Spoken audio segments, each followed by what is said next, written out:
Quero publicamente dar graças a Deus pela oportunidade de estar com vocês. A minha voz está um tanto afetada por conta de uma alergia, mas eu creio que não será impeditivo para que os irmãos ouçam a pregação da palavra. Mas, como eu disse, quero publicamente agradecer a Deus pela oportunidade de estar hoje aqui com vocês. Uma doutrina muito cara a nós cristãos é a doutrina da providência. Nós confessamos que Deus criou todas as coisas, Ele as sustenta e também governa. Então, não há caso para o cristão. Nosso planejamento era vir, né? Ano passado, não sabíamos que o mundo seria afetado por essa pandemia, então, aprove a Deus que agora voltássemos a Portugal. Essa é a nossa 9ª viagem ao país. Eu gosto demais daqui. A família, por parte da minha esposa, é portuguesa. Nós temos orado por Portugal e eu oro para que a boa palavra do Evangelho possa florescer de norte a sul desse país. Conheci o pastor Joel há 2 anos, tive boas impressões dele, temos amigos em comum, então fico muito feliz por saber que Deus o tem abençoado aqui, tanto ele quanto a sua família.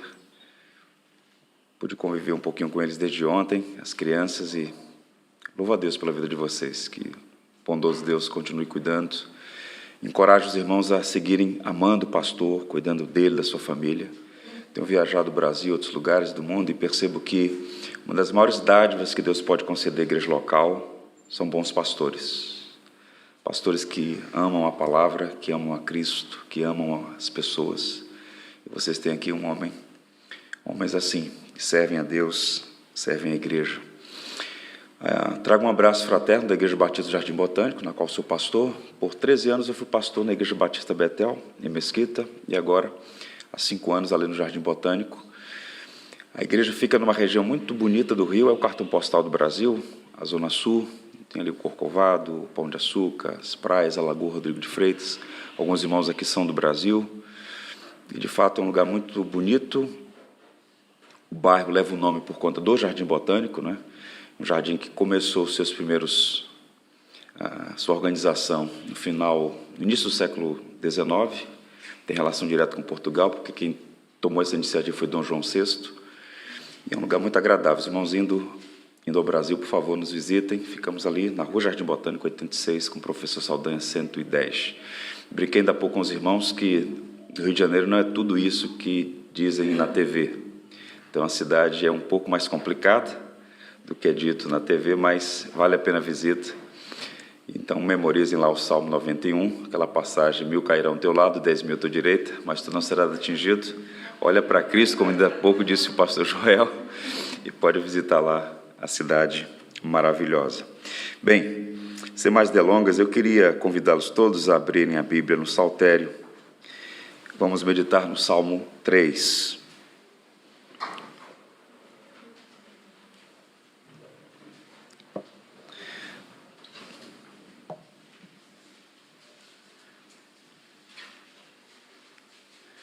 Obrigado, pastor Joel, pela honra de poder subir ao púlpito, ler as Escrituras e compartilhar com os irmãos uma porção da palavra. No limite do sofrimento é o tema da mensagem à luz do Salmo 3.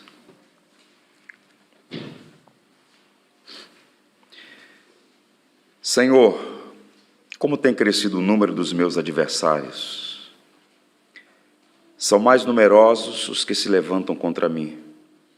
São muitos que dizem de mim: não há em Deus salvação para ele. Porém tu, Senhor, és o meu escudo, és a minha glória e o que exaltas a minha cabeça.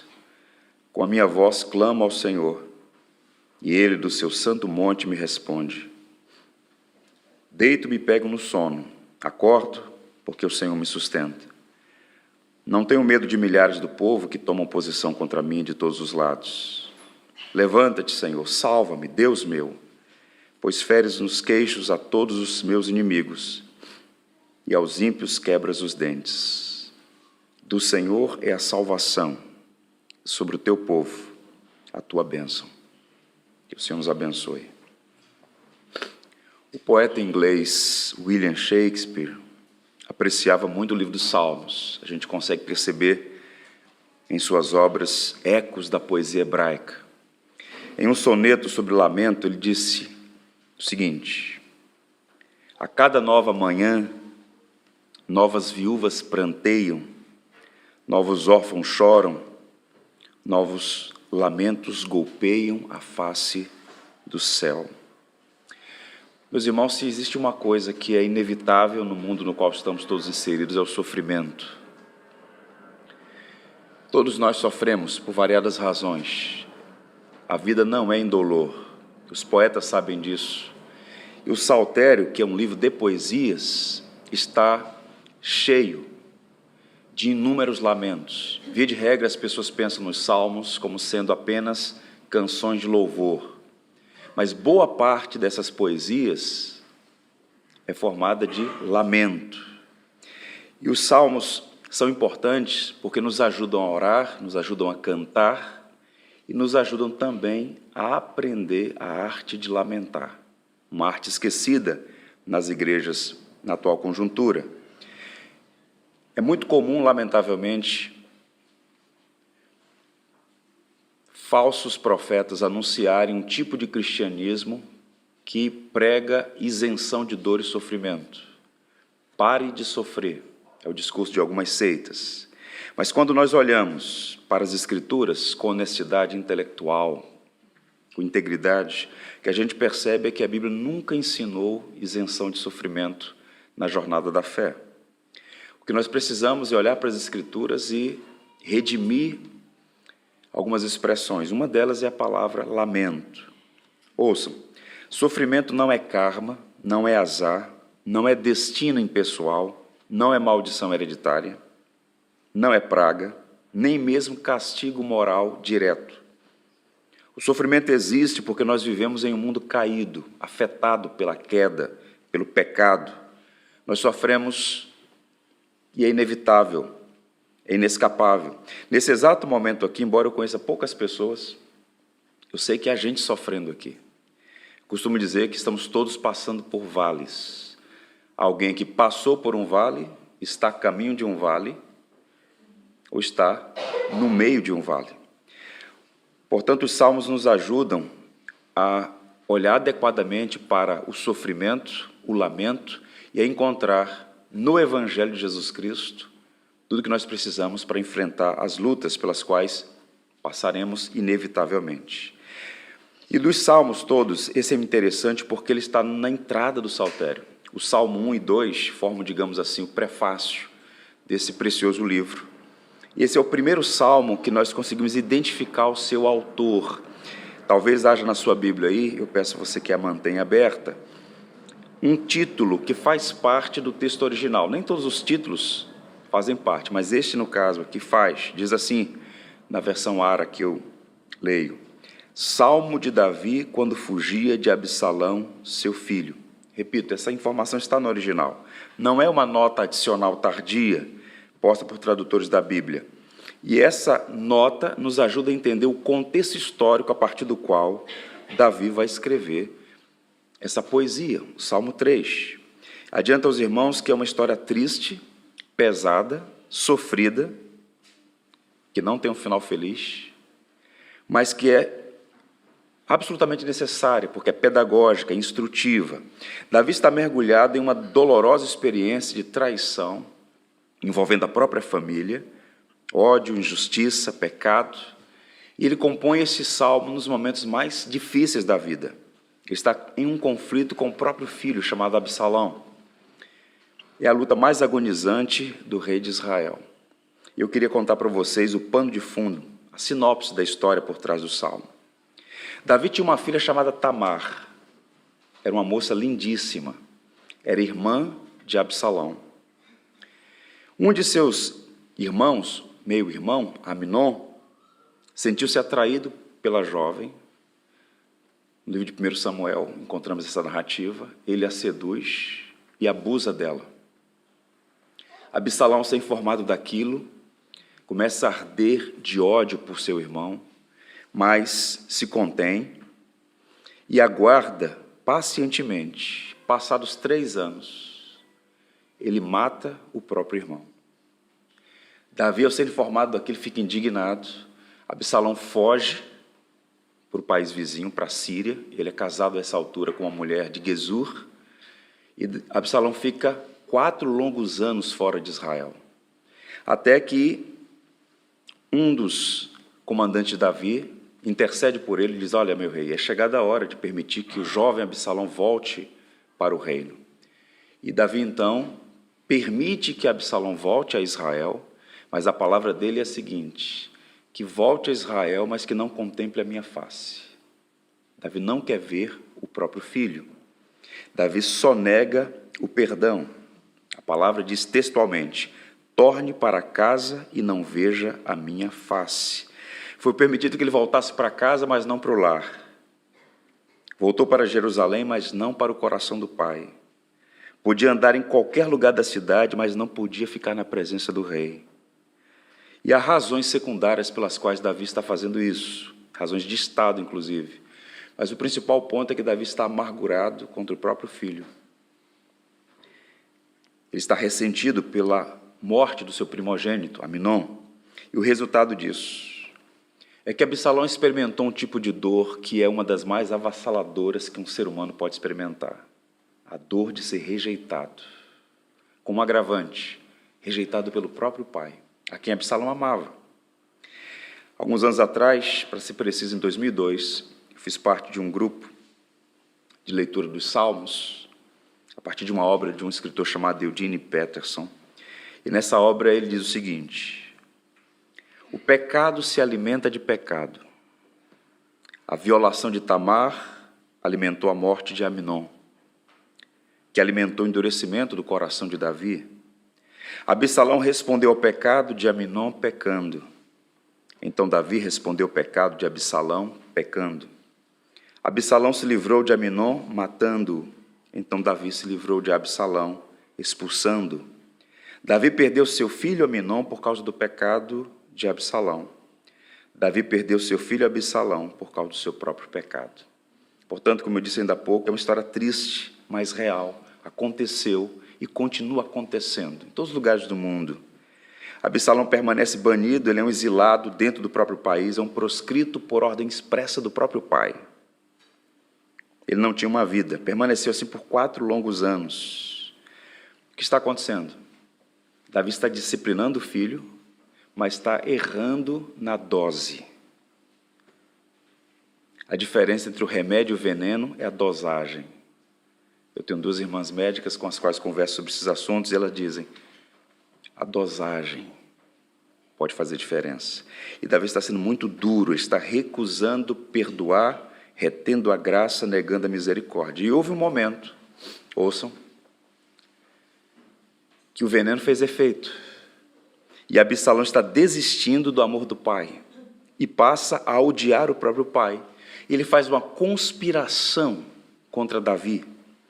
Ele é um homem habilidoso, estrategista, considerado o homem mais bonito de Israel. Ele usa suas habilidades, suas conexões.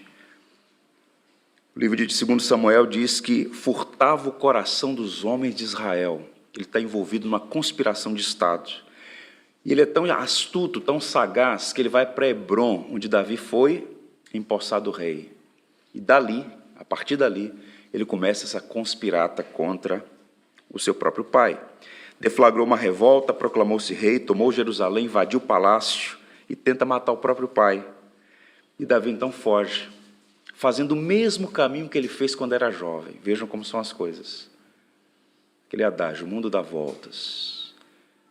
Décadas depois, Davi está fazendo o mesmo caminho quando ele fugiu de Saul. E é uma das passagens mais tristes sobre a biografia de Davi. 2 Samuel 15:30 diz assim: seguiu pela encosta das oliveiras, subindo e chorando. Tinha a cabeça coberta e caminhava descalço. Todo o povo que ia com ele, de cabeça coberta, subiu chorando. Ele não era mais o jovem que enfrentou Golias, feras, venceu batalhas, estabeleceu como o maior rei de Israel. Davi está na casa de 60 anos de idade, cansado, e agora tendo que enfrentar essa tristeza aguda. O próprio filho quer matá-lo. E ele foi destronado por uma conspiração liderada por Absalão. E naquela madrugada, antes do sol raiar, Davi, então, faz a oração que está registrada no Salmo 3. Na verdade, é um par de orações.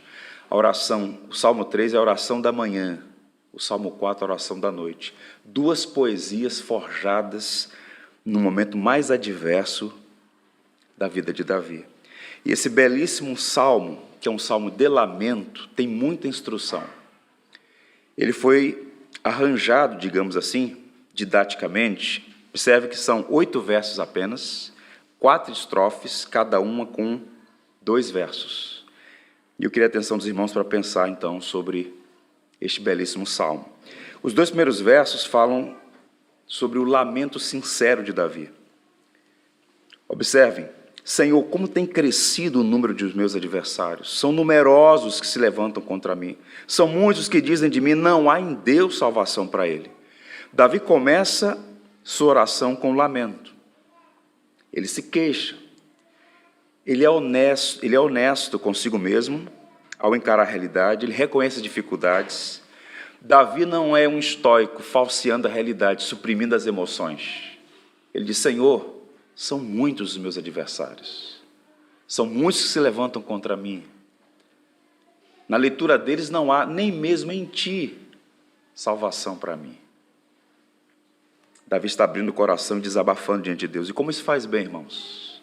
Aprender a desabafar, aprender a lamentar, aprender a colocar o coração diante de Deus, ou como diz sobre Ana, derramar a alma perante o Senhor. E a diferença básica entre lamento e murmuração é que a murmuração é sempre ofensiva, é sempre pecaminosa, é sempre reprovável, censurável. Em nenhuma parte das Escrituras Deus censura, repreende, condena o lamento. Está presente nos profetas. Veja Jeremias, por exemplo, várias porções poéticas de lamento. Porque Deus conhece a nossa vida, Deus ama a sinceridade, e Davi está usando esse recurso do lamento. O lamento pode ser definido com as seguintes palavras. A prática do desabafo é a arte de derramar a alma perante o Senhor, colocando para fora todo e qualquer melindre, mágoa, ressentimento, tristeza, queixume, inquietação, ansiedade, medo, indignação desmedida, revoltas e coisas assim. Portanto, o desabafo é uma disciplina espiritual. No Brasil, infelizmente, país continental, com igrejas em cada esquina, a quantidade de cristãos que foi captada, ludibriada por falsos profetas que sugerem que o cristão não pode sofrer, e quando está sofrendo tem que suprimir a sua dor, porque Deus não aceita que ele derrame sua alma, que ele lamente. Mas isso não é honesto, isso não é verdadeiro. O desabafo é uma prática que a gente precisa recuperar. Desabafar não é enfrentar Deus, não é colocar Deus no banco dos réus. Diferente da murmuração, desabafo não é falar contra Deus. Desabafar é abrir o coração e falar com Deus honestamente. Senhor, está doendo. Senhor, eu não entendo. Senhor, eu me sinto sozinho. É Deus ouvindo o coração dos seus servos. Bem, e ele diz, Senhor, tem crescido o número dos meus adversários. Observe que Davi sempre teve adversários. A biografia de Davi é marcada por inúmeras perseguições, dentro e fora do reino, pessoas se opuseram a ele. Mas nesse momento o que impressiona a Davi é o número deles. De fato foi uma conspiração. Um contingente expressivo de pessoas, liderada por Absalão, se levantou contra Davi, razão pela qual ele teve que fugir de Jerusalém, senão seria morto. E observe que na poesia a repetição é sempre indicativo de uma ênfase interessante. Há uma tríplice menção de muitos aí nos 2 primeiros versos. Muitos, muitos, muitos. Porque de fato é uma rebelião. Segundo Samuel, tornou-se poderosa a conspirata e crescia em número o povo que tomava partido de Absalão. Tudo era desfavorável. Razão pela qual no verso 2, o comentário geral, os posts no Facebook à época eram assim: não há salvação para ele, não há salvação nem mesmo em Deus. Os inimigos estavam tão jubilosos com a suposta vitória que reputaram que nem mesmo Deus poderia reverter o quadro. Estava acabado para Davi. Exército desmobilizado, ele já em declínio, avançada idade, Davi não podia jamais voltar ao trono de Israel. Absalão tinha vencido, essa era a sentença. E aqui, meus irmãos, antes de avançar, eu queria fazer 2 aplicações. Ouçam. Primeira coisa, cuidado. Escolhas erradas têm consequências amargas. Nós vivemos em um mundo que, cada vez mais, por variadas razões, as pessoas estão sendo enganadas a não reconhecer mais a sua responsabilidade moral pessoal. Você não é vítima, você é um agente moral responsável por suas escolhas. E todos os dias nós fazemos escolhas. Algumas delas são irrelevantes, algumas delas são extremamente importantes e têm implicações para a vida toda. Portanto, a coisa mais sensata a fazer é tomar decisões, fazer escolhas, sempre na luz da verdade, de acordo com a palavra de Deus, ou como Paulo diz, de modo digno do Evangelho, porque consequências vêm, são inevitáveis. E o que está acontecendo com Davi? Ele está colhendo o resultado, os frutos de decisões equivocadas que ele tomou lá atrás. É uma relação direta com o envolvimento dele com Batseba. Davi, quando confrontado pelo profeta Natã, se arrependeu, arrependimento genuíno. Você tem alguns salmos confessionais, dentre os quais os mais conhecidos, o Salmo 32, o Salmo 51, ficam ali evidentes que Davi de fato se arrependeu, Deus o perdoou, mas as consequências o acompanharam até o último momento. E o que está acontecendo nessa revolta ali é que Davi está experimentando os resultados, os frutos amargos do seu pecado. Seu filho com Batseba morreu, sua filha Tamar foi violentada, 3 de seus filhos foram assassinados, Aminon, Absalão e Adonias. Por quê? O pecado tem uma dimensão social. O pecado nunca afeta uma pessoa apenas. O pecado sempre deixa um rastro de destruição. Isso é triste. Portanto, a coisa mais sensata, quando nós olhamos para trás, por um episódio como esse, o registro bíblico, é acender essa luz de sensatez. Preciso tomar cuidado com as minhas escolhas, porque escolhas têm consequências. A segunda aplicação, seja leal com as pessoas.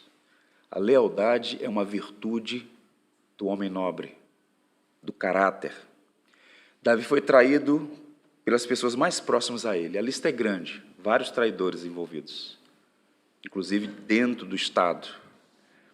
Absalão é o principal nome da conspiração, e deve ter sido duro ser informado que é o próprio filho que está conspirando contra ele.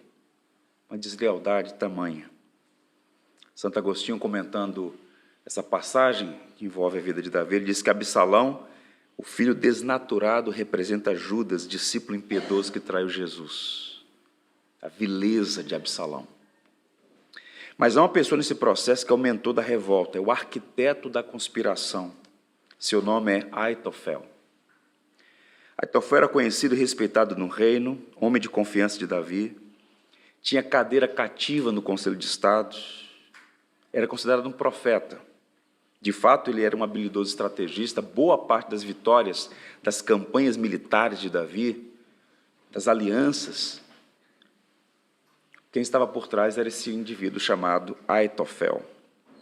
É dito o seguinte sobre ele, ouçam, naquela época, tanto Davi como Absalão consideravam os conselhos de Aitofel como se fossem a palavra do próprio Deus.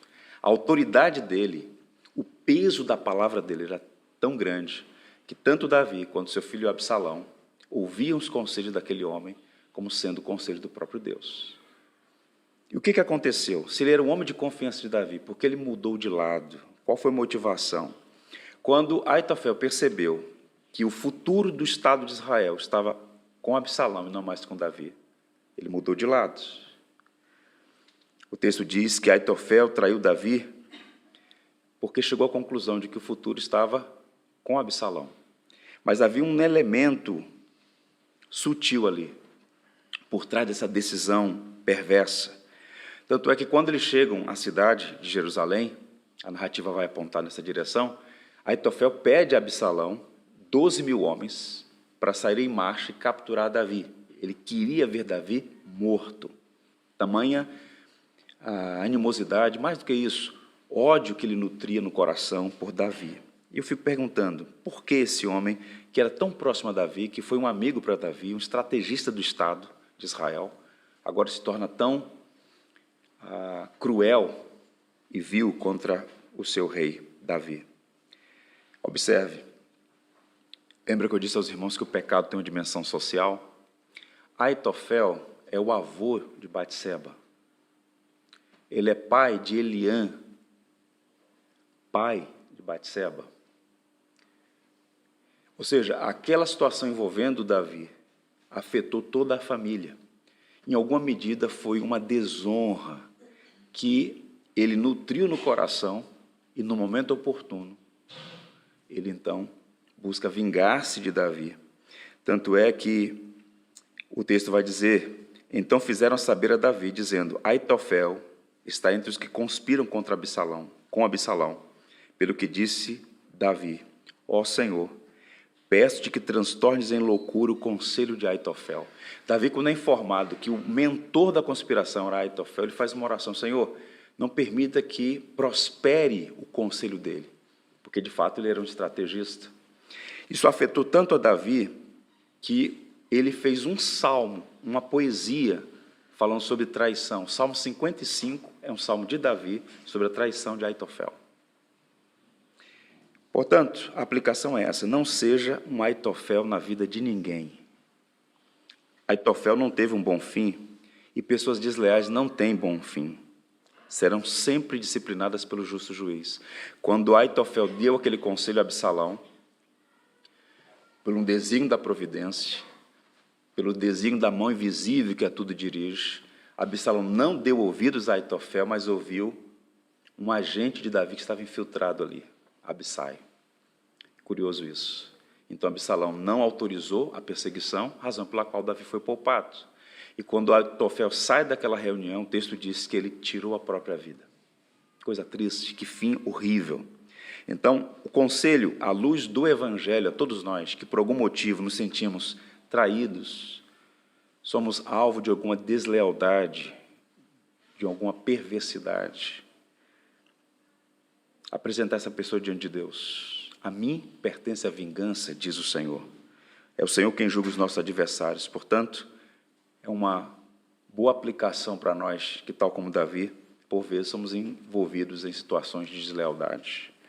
Avançando, os versos 3 a 4, nós vamos chamar de uma confiança inabalável. Percebam como a poesia prossegue. O verso 3, porém, tu, Senhor, és o meu escudo, és a minha glória e o que exaltas a minha cabeça. Davi não se deixa abater, o problema é grave, ele sabe muito bem. E depois de lamentar e apresentar sua queixa diante do Senhor, Davi faz uma oração que reflete a confiança dele em Deus, a sua devoção, sua piedade. E é interessante notar porque há uma mudança no tom dos dois primeiros versos para o verso 3. Começa com uma adversativa, porém, mas, todavia. Isso faz toda a diferença. Os rebeldes são muitos, Davi não está aqui enganando a si mesmo, mas esse sonoro porém faz a diferença. O Senhor é o seu escudo, a sua glória e aquele que exalta a sua cabeça. E como na Bíblia, em particular, nessa passagem, nada, absolutamente nada aqui aleatório, o nome de Deus aqui também é importante. Ele diz, porém tu, Senhor. A tradução aí, o texto original é Iavé, o Deus que chamou Abrão e se revelou a Moisés. A oração de Davi, portanto, é baseada numa relação pactual. Davi não está entre aqueles que afirmam que teologia não tem valor. No momento mais adverso, ele vai no baú das suas memórias, ele se dirige a Deus, dizendo, porém tu, Senhor, Iavé, o Deus que chamou Abrão, que fez um pacto com Abrão, com Isaac, com Jacó, o Deus de Moisés, o Deus da aliança. Então, Davi apela a Deus, cuja aliança foi feita conosco unilateralmente. Independe de nós. Deus jurou por si mesmo completar a boa obra que começou na nossa vida. A história da redenção aponta para isso. A salvação não depende de nós mesmos. Se dependesse, estaríamos perdidos.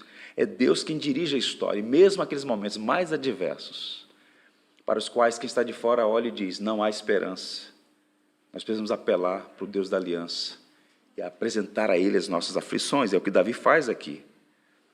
Elohim, Yahvé, Adonai. Os problemas são grandes, mas Deus é maior. E percebam que a resposta de Davi, a sua própria oração de desabafo nos 2 primeiros versos, também contém um elemento tríplice aí. Porque nos 2 primeiros versos, por 3 vezes, ele diz, meus inimigos, meus inimigos, meus inimigos. E agora ele vai usar também pronomes e adjetivos para Deus, dando uma resposta tríplice ao seu tríplice problema. Observe, ele diz, meu escudo, minha glória e aquele que ergue a minha cabeça. Escudo é uma metáfora antiga para proteção. Então, nós cantamos no culto, na liturgia, que Deus é nosso escudo, Deus é aquele que nos protege. Essa é uma metáfora. Agora, percebam, muito provavelmente, Davi, como alguém que conhece as Escrituras, ele conhece a Torá, ele está evocando uma promessa que Deus fez a Abraão 1000 anos antes dele. Percebam como é importante a gente conhecer a Escritura e a história, que nada mais é senão os atos redentivos de Deus no decurso do tempo. Então, a primeira vez que Deus se apresenta a Abraão, que Deus se apresenta como escudo a alguém, Deus o faz na relação com Abraão. Interessante isso. E Davi é um judeu, filho de Abraão, herdeiro da tradição de Israel. Então, ele conhece a lei, ele meditava na lei dia e noite, como ele mesmo reconhece no Salmo 1. E no capítulo 15 de Gênesis, o primeiro verso diz assim, depois destes acontecimentos, veio a palavra do Senhor a Abraão numa visão e disse, não temas, Abraão, eu sou o teu escudo e o teu galardão será sobremodo grande. E é a primeira vez que Deus diz ao seu povo, eu sou o seu escudo. E Davi então está evocando essas memórias para dizer, os inimigos são grandes, são perversos, na visão deles não há mais esperança para mim, porém, ó Senhor, Deus da aliança, Tu és o meu escudo. Tu és o mesmo Deus que prometeu a Abraão protegê-lo, que o Senhor pode todas as coisas. Percebam, é uma oração encharcada de boa teologia. De todos os lados, flechas, lanças, dardos, mas ele busca refúgio em Deus. O que está acontecendo quando a gente olha o quadro todo é um processo de revitalização, de restauração. Spurgeon dizia que Deus é tão bom que não permite que os seus filhos pequem com sucesso. Em algum momento, Deus faz intervenções que, no meio do processo, é extremamente dolorosa. São dolorosas as intervenções, mas são resultado de um amor responsável que usa meios, os mais variados meios, para descascar o velho Adão que é em nós. Deus está restaurando Davi. Davi, que também é filho de Adão. Davi, cuja história está marcada por nódoas morais, por vícios na alma, dentre os quais a altivez, o orgulho, esse mal, né? O Vitor Hugo dizia, a fortaleza do mal que habita em nós, o orgulho. E Deus está usando essa adversidade para moldar a vida de Davi na última fase da sua vida. Derek Kidner diz que como foi benéfica aquela aflição, pois Davi lançou-se na misericórdia divina. Então, nem sempre o sofrimento melhora as pessoas, não é verdade? Como o pastor tem observado isso, às vezes os problemas, as aflições tendem até mesmo problematizar ainda mais as pessoas, deixam mais difíceis. Observe que o mesmo sol que derrete a manteiga, endurece o barro. Dependendo da condição do coração, mais refratário se torna, mais duro, mais impenetrável a obra da graça. É impressionante. Mas aqui, Davi está sendo restaurado, e o primeiro elemento dessa obra do Espírito na vida de Davi é restaurar nele a humildade, que é a marca distintiva de um homem próximo a Deus. A humildade que é a face da santidade, a beleza da santidade é a humildade. Coração quebrantado, servidor, que não tem falsas pretensões sobre si mesmo, que reconhece suas fraquezas, limitações, que reputa a Deus e a Deus somente, dá a Ele somente toda a glória. Percebam como são as coisas. Ele foi jogado do trono para o exílio, do palácio para o deserto, pela mão da providência, para que ele fosse moldado. Deus usou aquele sofrimento para trabalhar no coração de Davi.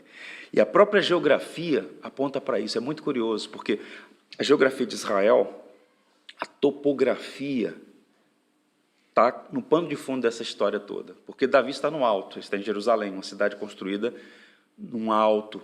Subir a Jerusalém, descer a Jerusalém. Essa linguagem não aponta somente para um elemento metafórico, mas uma realidade física. Jerusalém é uma cidade construída no alto.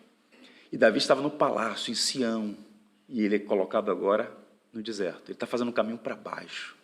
O texto diz que ele saiu de Sião, passou pela encosta do Monte das Oliveiras, vai pelo vale, entra pelo caminho de Jericó e vai para o deserto, o extremo sul de Israel, onde tem a maior depressão do planeta. O Mar Morto é o lugar mais baixo do planeta, 400 metros abaixo do nível do mar. Então, ele deixa o alto e vai para baixo. Esse movimento, que tem uma causa secundária, a conspiração, por trás disso é o Senhor trabalhando na vida de Davi. Derrubando para levantar, humilhando para depois exaltar. Como Deus faz isso? Ainda hoje. Então, às vezes, Deus está trabalhando e a gente pensa que é o adversário de nossas almas. Mas é Deus moldando a nossa vida de uma maneira que a gente não consegue entender. E quando Davi está fazendo um caminho para o deserto, tem um agravante. Mais um passo nesse processo de humilhação. Do alto, alguém começa a esbravejar. Corrupto, decrépito, bem feito.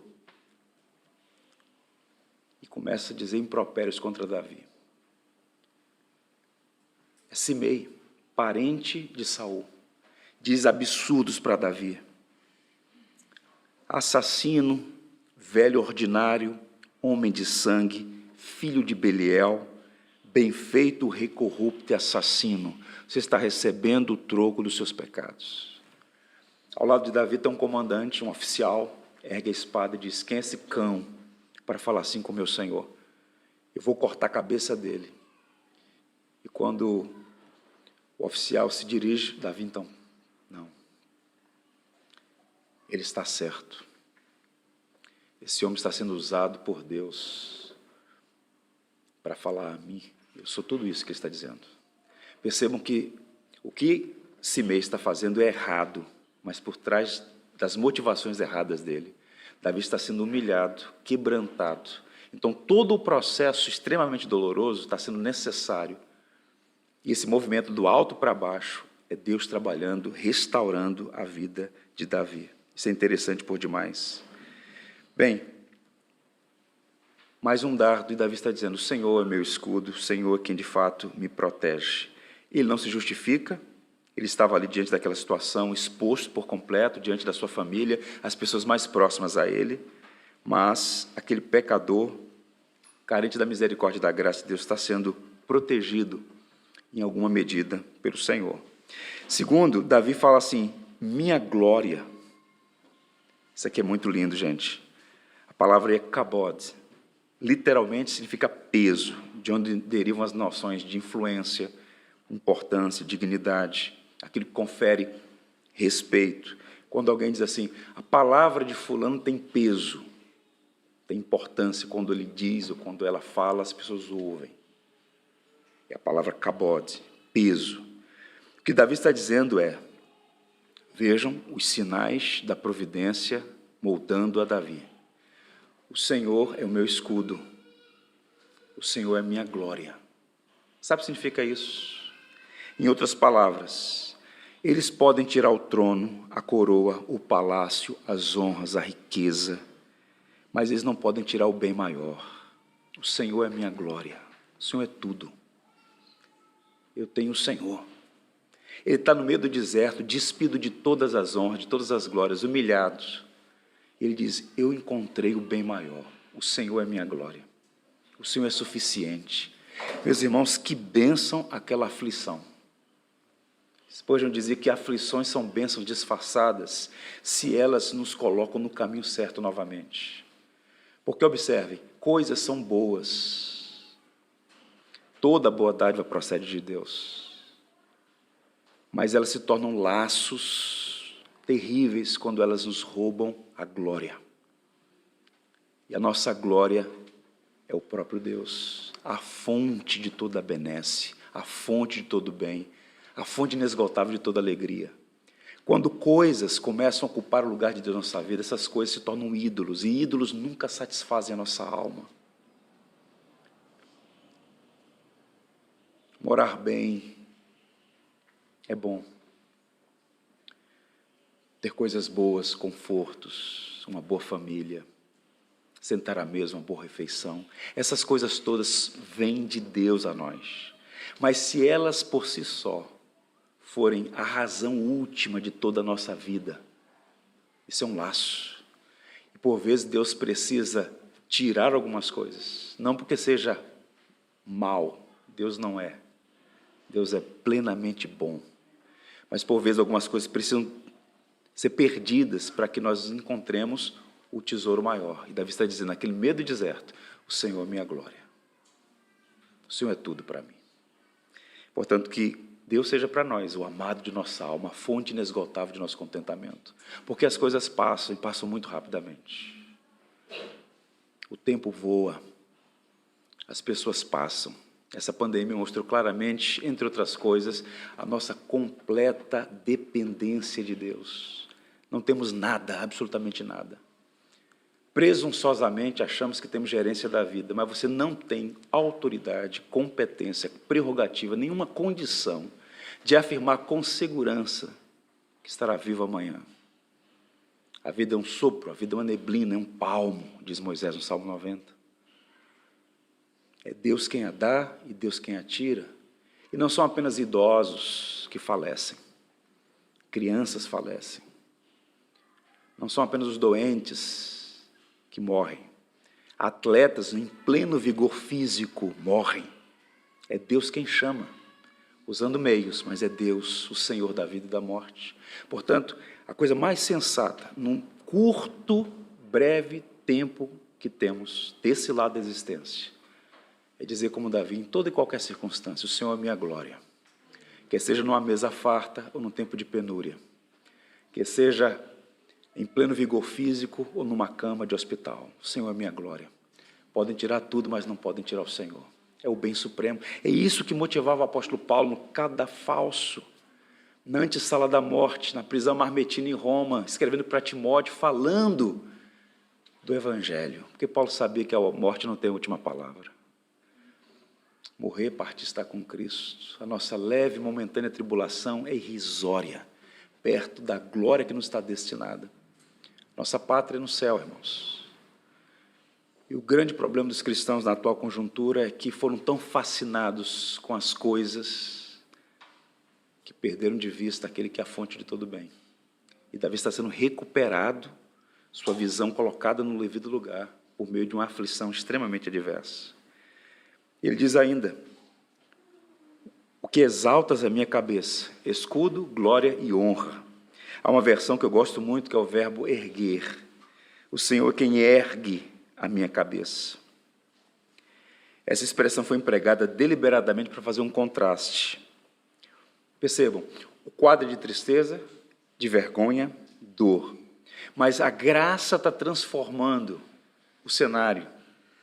O texto vai dizer que ele saiu de Jerusalém naquela madrugada, descalço, símbolo de humilhação para um rei, com trapos, com a cabeça coberta, chorando, cada passo um soluço. E o que está acontecendo agora? Naquele deserto, na madrugada, ele ora dizendo, o Senhor é meu escudo contra os meus adversários. O Senhor é minha glória. Podem tirar tudo, mas eu tenho o Senhor, tenho tudo. É suficiente. O Senhor é quem ergue a minha cabeça. Essa expressão é linda, porque Há um elemento aqui que vai se completar 1000 anos depois. Davi é chamado de filho de Davi. Jesus é chamado de filho de Davi. 1000 anos depois, Jesus Cristo, filho de Abraão, filho de Davi, teve a sua cabeça coberta de humilhação naquela cruz. Porque o pecado enverga a nossa cabeça para baixo, o pecado nos rouba a dignidade, o pecado nos rouba a alegria, o pecado é um larápio. Mas exatamente 1000 anos depois, o filho de Davi, Jesus, teve a sua cabeça humilhada para que nenhum de nós vivêssemos em humilhação eterna, para que tivéssemos nossa cabeça erguida. Isso é maravilhoso. O filho de Davi baixou sua cabeça na cruz para que pudéssemos andar de cabeça erguida, sem culpa, sem vergonha, sem condenação. É o Evangelho. A gente tem que olhar para os Salmos, olhando neles o Evangelho. Há uma escultura de Donatello, até pouco tempo atrás estava na Catedral de Florença, está no museu ao lado da igreja hoje. É uma escultura belíssima, talhada em madeira, tamanho real. O artista ele captou o Evangelho naquela arte, porque Maria Madalena está vestida com trapos, mas a cabeça levemente erguida. Isso é bem o retrato da realidade de cada um de nós. Ainda temos trapos, ainda temos nódoas, a obra não foi completada ainda em nós. Não somos mais o que éramos, mas não somos ainda o que haveremos de ser. Mas, por conta do que Cristo fez de modo definitivo, cabal e suficiente, nós podemos ter a nossa cabeça erguida. Não porque somos bons, não porque somos melhores, não porque temos força, mas porque não há condenação para aqueles que estão em Cristo Jesus. Nossos pecados todos foram expiados na perfeita obra de Jesus Cristo, filho de Davi. Isso é lindo, gente. E é por isso que no verso 4 ele diz: com a minha voz clamo ao Senhor, e Ele do seu santo monte me responde. Davi está no deserto, na região mais côncava do mundo. Deus está no alto, simbolicamente em Sião. Mas não há distância, porque ele clama e o Senhor ouve. Isso é bem simbólico, porque, embora o pecado nos separe de Deus, os méritos de Cristo nos aproximam do Senhor. Deus nos ouve por causa de Cristo. Então, ao fazer uma oração e ao final dizer, em nome de Jesus, não é um mantra, não é um elemento protocolar, é o fundamento da prática da oração cristã. Nos dirigimos ao Pai, em nome do Filho, assistidos pelo Espírito. A oração é trinitária. O Deus único e trino nos abençoa graciosamente. Quais são as aplicações? Lerei apenas para avançar para o final. Deus é o teu escudo contra os teus adversários. Guarde isso. Deus é o teu escudo contra os teus adversários. O crente não deve procurar inimigos, mas ele inevitavelmente os terá. Deus é quem ergue a tua cabeça. Não aceite condenação do pai da mentira. Há um hino num cantor cristão que diz que a graça de Deus é maior que a nossa iniquidade. Então, apegue-se à suficiência do Evangelho, apegue-se a Cristo, experimente o perdão de Deus, siga em frente. E Deus é quem ouve o teu clamor. Ore, clame a Deus. Nos versos 5 e 6, nós encontramos aqui uma declaração de fé. Deito-me e pego no sono, acordo porque o Senhor me sustenta.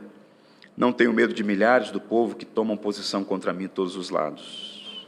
Com essas palavras, Davi torna não apenas a sua fé pública, mas também demonstra sua confiança em Deus. Fé não é simplesmente um sentimento. A melhor tradução para fé aqui é confiança. É inabalável confiança. Naquela manhã, bem cedo, ele se levanta e ora. Os problemas são reais, as lutas são intensas, inimigos estão por toda parte.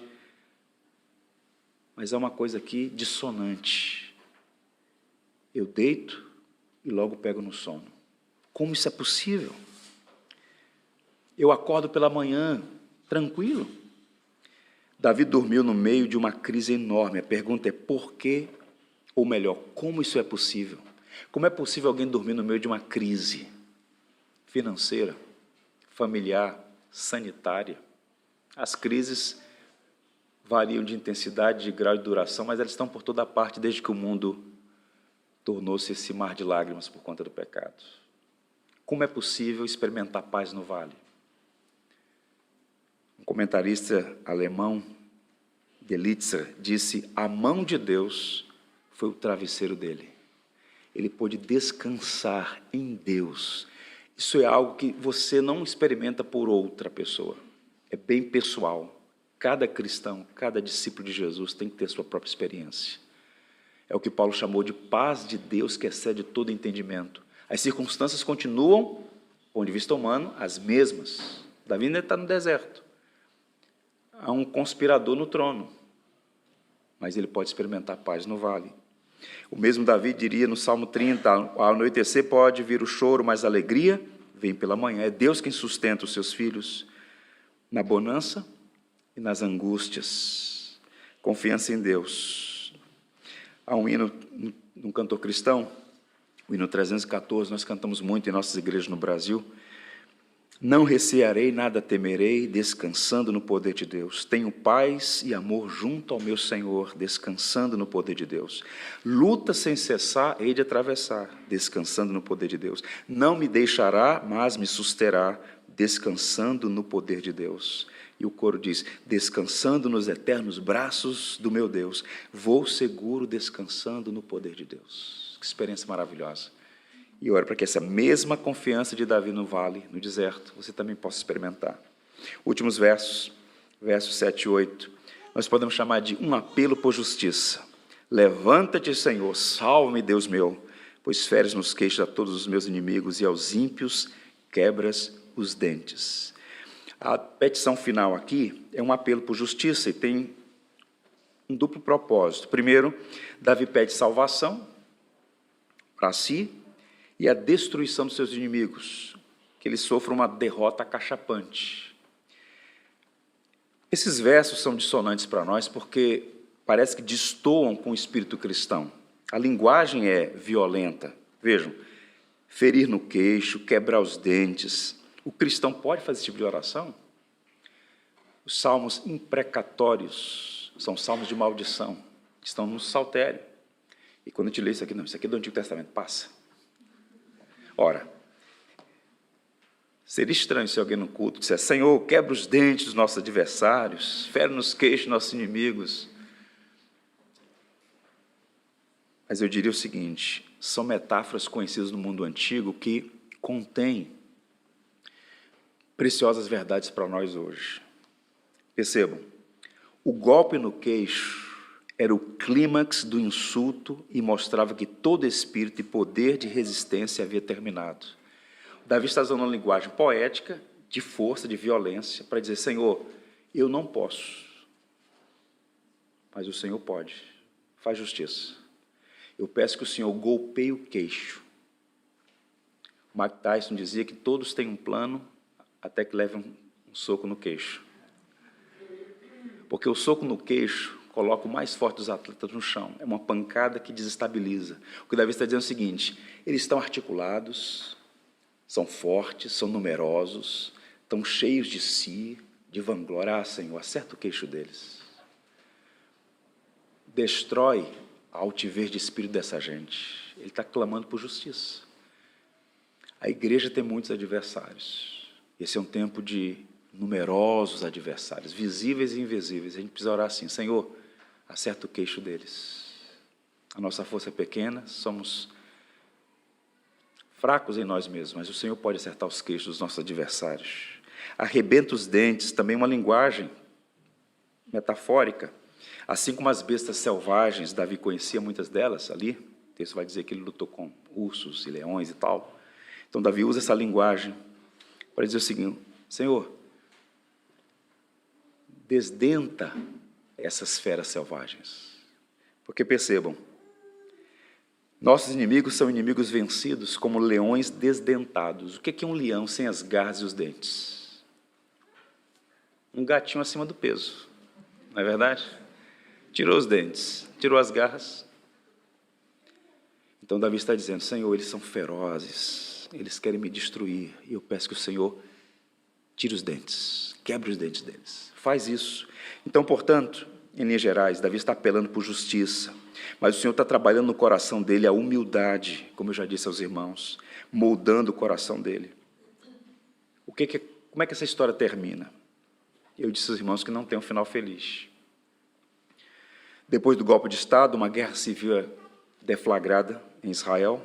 Davi reúne o exército, ele passa em revista em 3 companhias, se prepara para a linha de frente, até que o seu oficial maior, comandante, Joabe, diz, não, o senhor não deve.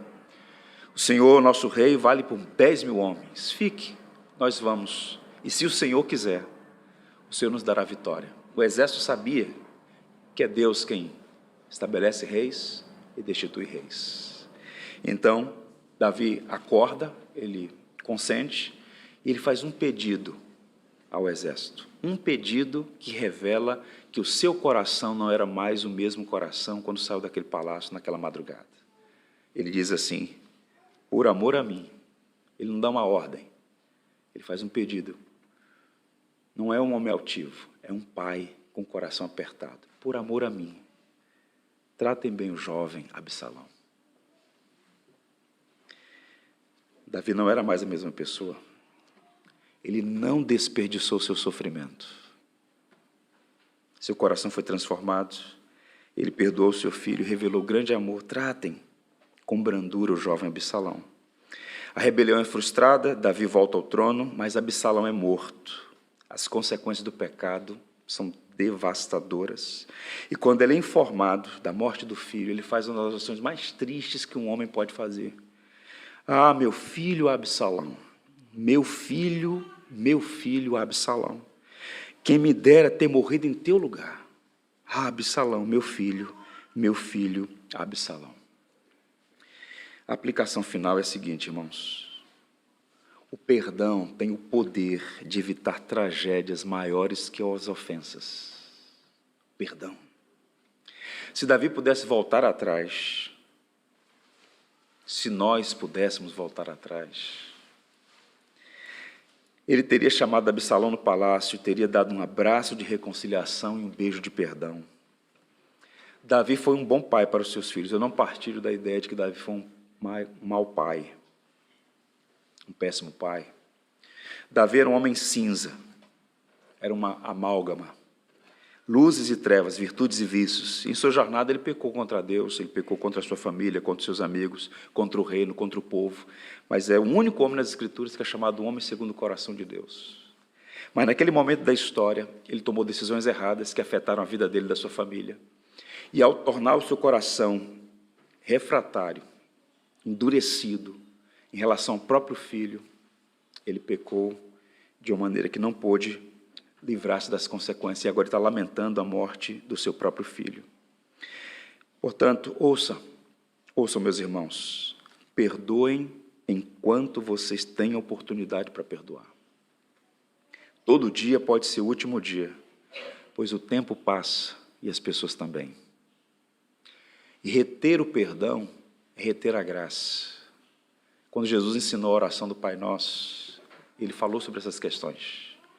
Assim como você tem recebido graça, misericórdia, seja também gracioso, seja também misericordioso. Isso não tem a ver com mérito, tem a ver com a encarnação do Evangelho. Isso vai fazer toda a diferença. E é por isso que Davi então termina, do Senhor é a salvação e sobre o teu povo a tua bênção. Eu oro para que esse salmo seja um bálsamo no coração dos irmãos, como tem sido para mim. Quando começou, antes mesmo de começar, no primeiro domingo de fevereiro do ano passado, nós planejamos começar uma série no Saltério. No mês seguinte, as igrejas no Brasil foram fechadas por conta do cenário pandêmico. E manter-se no ano de 2020 pregando nos Salmos foi uma grande bênção para a igreja, para mim como pregador, para tantas outras pessoas que acompanharam pela internet, porque os Salmos, de fato, falam profundamente ao nosso coração. Os Salmos são a anatomia de todas as partes da alma, disse o teólogo de Genebra. Eu encerro contando a vocês uma história relacionada a um homem chamado Hudson Taylor, missionário na China.